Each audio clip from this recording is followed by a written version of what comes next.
আসসালামু আলাইকুম রহমতুল্লাহ। Android app ডেভেলপমেন্টের এই পর্বে আপনাদেরকে স্বাগত জানাচ্ছি। আমি রুহুল আমিন।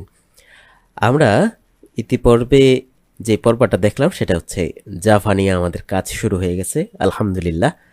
আশা করছি এই সেকশনটা দারুণ একটা ইন্টারঅ্যাক্টিভ সেকশন হবে ইনশাল্লাহ। তো আমরা আজকে থেকে জাভাতে কোড করা শুরু করে দেব। তো জাভা দিয়ে কিভাবে কোড করতে হয় আমরা একটু স্ক্রিনে চলে যাই।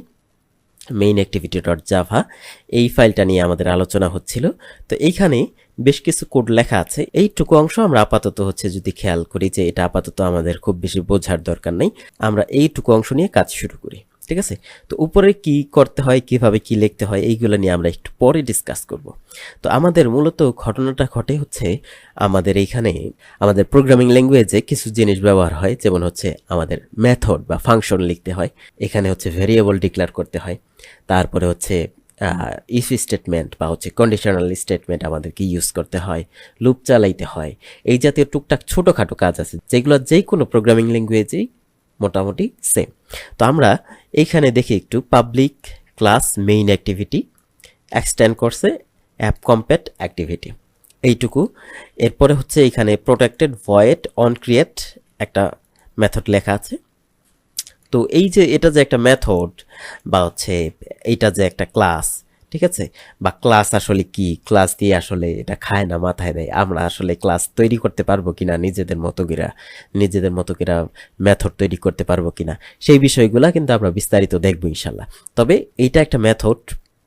তো আমরা যখন নিজেরা মেথড তৈরি করব তখন কিন্তু বুঝতে পারবো যে আসলে মেথডটা কিভাবে কাজ করে বা মেথডের ভিতরে আমার কোন কোডগুলো লিখতে হয়, সেইগুলো আমরা বিস্তারিত মেথড সেকশনে দেখবো ইনশাল্লাহ।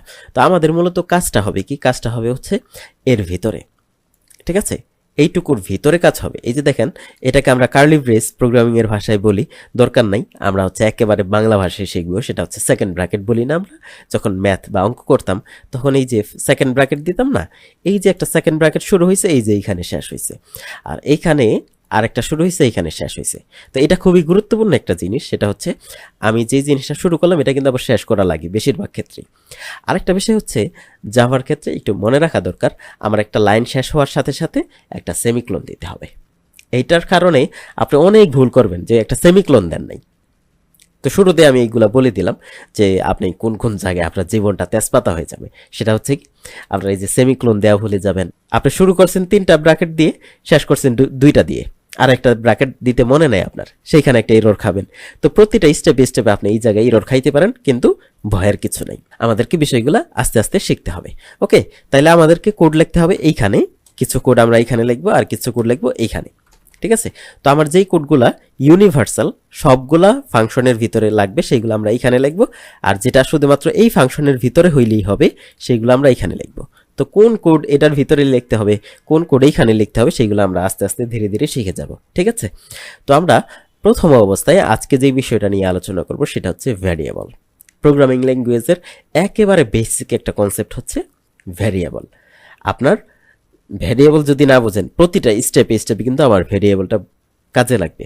কাজেই ভ্যারিয়েবলটা একটু ক্লিয়ারলি বুঝতে হবে, এবং এটা বিষয়টা অত কমপ্লেক্স কিছু না যে আমাকে একটা পাহাড় তৈরি করতে হবে। বিষয়টা এরকম না যে পাহাড়ের মেকানিজম কি, কোন জায়গায় কি, এইখানে একটু কম মাটি, এইখানে একটু বেশি মাটি।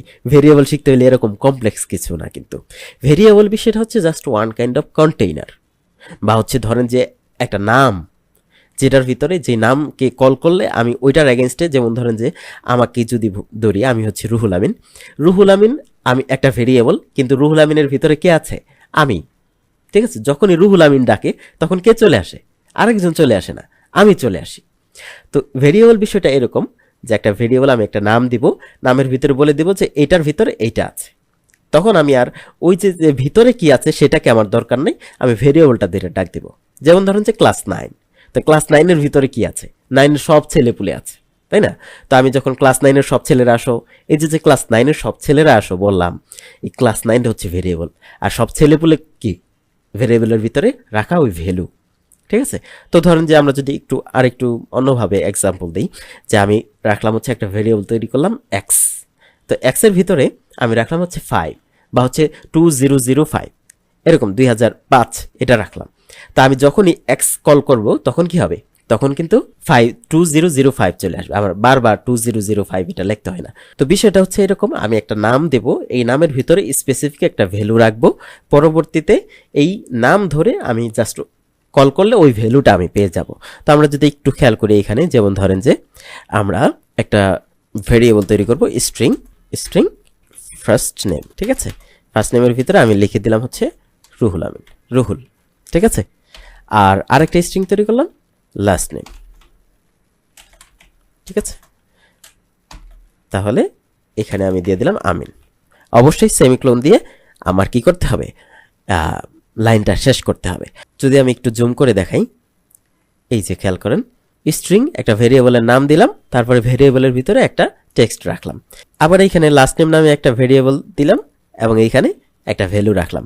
এরপর যখনই আমি লাস্ট নেম লিখবো, যে লাস্ট নেম তার মানে কি, লাস্ট নেম মানে হচ্ছে এই যে আমিন কিন্তু পেয়ে গেলাম আমি। আবার যদি আমি এখানে লিখি ফার্স্ট নেম, তাহলে কি পেয়ে যাব, রুহুল পেয়ে যাব, ঠিক আছে। তো এইখানে আমি ভেরিয়েবলটা যে তৈরি করলাম, ভেরিয়েবল তৈরি করার আসলে সিস্টেমটা কি হইলো, সিস্টেমটা হইলো আমি এইখানে লিখলাম হচ্ছে স্ট্রিং, তারপরে দিলাম হচ্ছে ভেরিয়েবলের নাম, যেমন ধরছে ভিলেজ দিলাম হচ্ছে কাজিশাল, ঠিক আছে। তো ভেরিয়েবলটা আমি প্রথমে লিখলাম স্ট্রিং, তারপরে ভেরিয়েবলের নাম ইজ ইকুয়াল টু ভেরিয়েবলের ভিতরে আমি কি রাখতে চাই, ওকে। তাহলে এখানে স্ট্রিংটা আসলে কি লিখলাম, স্ট্রিংটা হচ্ছে ডাটা টাইপ। ডাটা টাইপ কি এটা নিয়ে আমরা পরের ভিডিওতে আলোচনা করব, তবে আজকে আমরা ভেরিয়েবল কি, ভেরিয়েবল কিভাবে তৈরি করতে হয় সেইগুলো নিয়ে আমরা একটু আলোচনা করি। তো আপাতত ধরেন যে আমরা সব স্ট্রিং টাইপের ভেরিয়েবল তৈরি করব। তো এখানে কিছু বিষয় খেয়াল রাখতে হবে। বিষয়টা কি, বিষয়টা হচ্ছে আমি ভেরিয়েবলের নামের ক্ষেত্রে একটু সাবধানতা অবলম্বন করতে হবে। যেমন এখানে এরকম দেওয়া যাবে না, আমি স্ট্রিং দিলাম ওয়ান নেম, এরকমের দেওয়া যাবে না, ঠিক আছে। ওয়ান নেম দেওয়া যাবে না, কারণ কি, ভেরিয়েবল নামের ক্ষেত্রে প্রথমে কখনোই নাম্বার দেওয়া যাবে না, ঠিক আছে। নাম্বার বা হচ্ছে সিম্বলিক যে সাইনগুলো আছে, আমি ধরেন যে এরকম দিলাম, ব্র্যাকেট সাইন দিলাম, এইগুলা কিন্তু করা যাবে না। কি করতে হবে, সলিড লিখতে হবে। তো আমরা হচ্ছে একটা বেস্ট প্র্যাকটিস বলে দিই, সেটা হচ্ছে ছোট হাতের অক্ষর দিয়ে আমরা শুরু করব। যেমন হচ্ছে যদি এরকম হয় ফার্স্ট নেম, বা হচ্ছে আমি দিলাম হচ্ছে ফাদার্স নেম, তো কিভাবে লিখবো, ফাদার্স নেম, তাহলে নেম কিন্তু আরেকটা ওয়ার্ড, এটাকে আমরা বড় হাতের দিয়ে শুরু করলাম, তাহলে এটাতে ইজিলি বোঝা যাচ্ছে যে ফাদার্স একটা শব্দ, নেম আর একটা শব্দ। যদি আমাদের মাল্টিপল হচ্ছে শব্দ প্রয়োজন হয় একটা ভেরিয়েবল তৈরি করতে, যেমন হচ্ছে যদি আমি এরকম হয় যে আমি নিলাম হচ্ছে শুধু নেম, তাহলে আমি বড় হাতের দেব না, আমি হচ্ছে দিলে সমস্যা নেই, আমি হচ্ছে ছোট হাতের দেব, okay. Name is equal to something, okay. আচ্ছা, তাহলে নামের ক্ষেত্রে একটু খেয়াল রাখতে হবে আমাদেরকে, সেটা কি, নামের ক্ষেত্রে প্রথমে অবশ্যই নাম্বার দেওয়া যাবে না। দ্বিতীয় কথা হচ্ছে নামের ক্ষেত্রে, ভেরিয়েবলের নামের ক্ষেত্রে আমাদেরকে মাঝখানে স্পেস দেওয়া যাবে না। ফাদার্স নেম মাঝখানে আমি একটা স্পেস দিয়ে দিলাম, তাহলে কিন্তু হবে না। কি করতে হবে, এটা হয়তোবা আন্ডারস্কোর দিতে হবে, অথবা হচ্ছে স্পেস দেওয়াই যাবে না, ঠিক আছে। তো আমরা এভাবে লিখতে পারি স্ট্রিং ফাদার্স আন্ডারস্কোর নেম, এভাবে লিখতে পারি। অথবা আমরা যেটা উপরে লিখলাম ক্যামেল কেসে, ফাদার্স স্পেস না দিয়ে পরের শব্দটা আমরা কি করলাম, বড় হাতে দিয়ে দিলাম, ঠিক আছে। এইভাবে করলেও জিনিসটা সুন্দর হয়। আর অবশ্যই ভেরিয়েবল তৈরি করার পরে কি করতে হবে, শেষে একটা সেমিক্লোন দিতে হবে, তা না হলে কিন্তু এরর, প্রত্যেকটা লাইনে লাইনে আমি এরর খাবো, ঠিক আছে। আরেকটা বিষয় বলি, সর্বশেষ যে বিষয়টা, আমরা এগুলো সব কেটে দেই, এরকম হবে, আমরা একটু ফন্টটা ছোট করি, এরকম হবে অনেক সময়, সেটা আমি হচ্ছে ভেরিয়েবল তৈরি করব কিন্তু এটার ভিতরে কোনো ভ্যালু দিব না। অর্থাৎ আমি ফার্স্ট নেম নামে একটা ভেরিয়েবল তৈরি করলাম, এই যে ভেরিয়েবল তৈরি করলাম, কিন্তু আমি কোনো ভ্যালু দেব না। ভ্যালুটা কবে দেব, ভ্যালুটা যখন পাবো তখন দিব। এখন আপাতত ফার্স্ট নেমটা কি থাকবে, জাস্ট আমি ভেরিয়েবল তৈরি করছি, এটার ভিতরে কোনো ভ্যালু রাখি নাই, ঠিক আছে। তো এইভাবে আমরা অনেক সময় অ্যাসাইন করব। সেটা কখন, এই যে ধরেন যে এরকম হইতে পারে যে আমি এমন একটা ভেরিয়েবল তৈরি করলাম যে ভেরিয়েবলটা আমার উপরে থাকবে, যেমন হচ্ছে স্ট্রিং নেম, ঠিক আছে। নেম নামে আমি একটা ভেরিয়েবল তৈরি করলাম, এটা আমি সব জায়গায় ইউজ করতে পারবো। আবার এটাকে আমি নেমটাকে কখন অ্যাসাইন করব, যে আমার নেমটা আসলে কি, এটা আমি পরে এসে অ্যাসাইন করে দিব, তখন আর এই যে কিন্তু আমার স্ট্রিং এটা দিতে হবে না। First name. আমি যদি ফার্স্ট নেমের ভিতরে কিছু রাখি নাই, এখানেও কিন্তু নেমের ভিতরেও কিছু রাখি নাই, তাই না? তো ফার্স্ট নেমের ভিতরে যদি আমি আবার এখন কিছু লিখতে চাই, ফার্স্ট নেমের ভিতরে আমি বলে দিলাম হচ্ছে রুহুল, আমি রুহুল দিলাম, হ্যাঁ। তো আর আর নেমের ভিতরে দিয়ে দিলাম, নেম যেহেতু আমার ফুল নেম, তাহলে আমি দিয়ে দিলাম হচ্ছে রুহুল আমিন। ওকে, তো এই যে বিষয়টা আমি কি করলাম, প্রথমে ফার্স্ট নেম জিনিসটা তৈরি করলাম, ভেরিয়েবলটা তৈরি করলাম, কিন্তু ভেরিয়েবলে অ্যাসাইন করলাম কখন? অ্যাসাইন করলাম হচ্ছে পরবর্তীতে আইসা, ঠিক আছে? এখানেও নেমটা আমি এখানে স্ট্রিং নেম তৈরি করে আসছি, কিন্তু স্ট্রিংয়ের ভিতরে এই ভেরিয়েবলের ভিতরে নাম ঢুকাইলাম কখন? পরে আইসা। আর জাভাতে কি হয়, জাভাতে হচ্ছে প্রত্যেকটা লাইন বাই লাইন সে পড়ে। প্রথমে হচ্ছে এই লাইন পড়বে, তারপরে এই লাইন পড়বে, এই লাইন পড়বে, এই লাইন পড়বে, প্রত্যেকটা লাইন ধরে ধরে সে পড়বে। তো এরকম করা যাবে না যে হচ্ছে আমি হচ্ছে এই যে এই লাইনটাকে যদি নিচে লিখে দিই, ঠিক আছে, এই লাইনটাকে আমি নিচে লিখে দিলাম, তাহলে কিন্তু কাজ হবে না। কি বলবে জানেন? কি বলবে হচ্ছে ফার্স্ট নেমটা ভাই কোথায় পেলা? Undefined variable. আমি কিন্তু ভেরিয়েবল না তৈরি করে কি করছি, ভেরিয়েবলের ভিতরে রুহুল ঢুকাই দিলাম। তাহলে কি জিনিসটা হইল? জিনিসটা কিন্তু হইল না। ফার্স্ট নেম আগে আমাকে তৈরি করতে হবে, তৈরি করার সিস্টেম হচ্ছে এইটা, ঠিক আছে? তৈরি করার সাথে সাথে আমরা ভ্যালু দিয়ে দিতে পারি, নাও দিতে পারি। কখনো এরকম করা যাবে না যে আমি তৈরি না করে ওটার ভিতরে একটা ভ্যালু ঢুকায় দেওয়ার চেষ্টা করতেছি, এটা কিন্তু করা যাবে না। ওকে, তাহলে আমরা কি করলাম, প্রথমে ভেরিয়েবল তৈরি করলাম, তারপরে এটার ভিতরে ভ্যালু অ্যাসাইন করলাম, ঠিক আছে? আরেকটা সর্বশেষ মজার বিষয়, সেটা হচ্ছে ভেরিয়েবলের মান চেঞ্জ হয়। চেঞ্জ হয় বলতে, এখন ফার্স্ট নেম কি আছে, রুহুল, এটা যদি আপনি নেক্সট লাইনে লিখে দেন first name is equal to Amin, তাহলে কি হবে? তাহলে ফার্স্ট নেমটা এরপরে আর রুহুল পাবে না, কি হবে? চেঞ্জ হয়ে আমিন হয়ে গেছে। এইখানে যদি আমি কল করি যে ফার্স্ট নেম, তাহলে কি পাবো আমি? ফার্স্ট নেম পাবো কিন্তু রুহুল। আর এইখানে এসে যদি দেই ফার্স্ট নেম দেই, তাহলে পাবো কি? আমিন। কারণ কি, এইখানে অলরেডি জিনিসটা ফার্স্ট নেম আছে, আর এইখানে এসে চেঞ্জ হয়ে গেছে, আমিন হয়ে গেছে। তো আমরা আজকে কি কি শিখলাম? আজকে শিখলাম হচ্ছে কিভাবে ভেরিয়েবল তৈরি করতে হয়।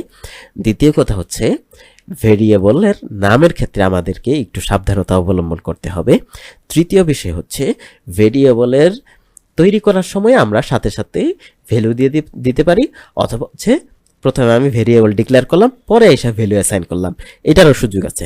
আরেকটা বিষয় হচ্ছে আমরা চাইলে এরকম করতে পারি যে ভেরিয়েবল তৈরি করছি, এটার ভিতরে ভ্যালু দিলাম, আবার ভ্যালুটা চেঞ্জ করে দিলাম। এটা হচ্ছে আমার ভেরিয়েবলটা যেই কোনো সময় আমি যেই কোনো ভ্যালু দিয়ে চেঞ্জ করে দিতে পারি। অবশ্যই ডাটা টাইপ খেয়াল রাখতে হবে। তো ডাটা টাইপ যেহেতু আমরা আলোচনা করি নাই, আমরা নেক্সট ভিডিওতে আলোচনা করবো ইনশাল্লাহ। তো সেক্ষেত্রে আমরা এই বিষয়গুলো খেয়াল রাখবো। ওকে, তো আজকে এই পর্যন্তই। আমরা নেক্সট ভিডিওতে এই যে আমরা একটু এক্সপ্লোর করবো যে এখানে স্ট্রিং শব্দটা কেন লিখলাম, ঠিক আছে? তো আজকে এই পর্যন্তই। আসসালামু আলাইকুম ওয়া রাহমাতুল্লাহ।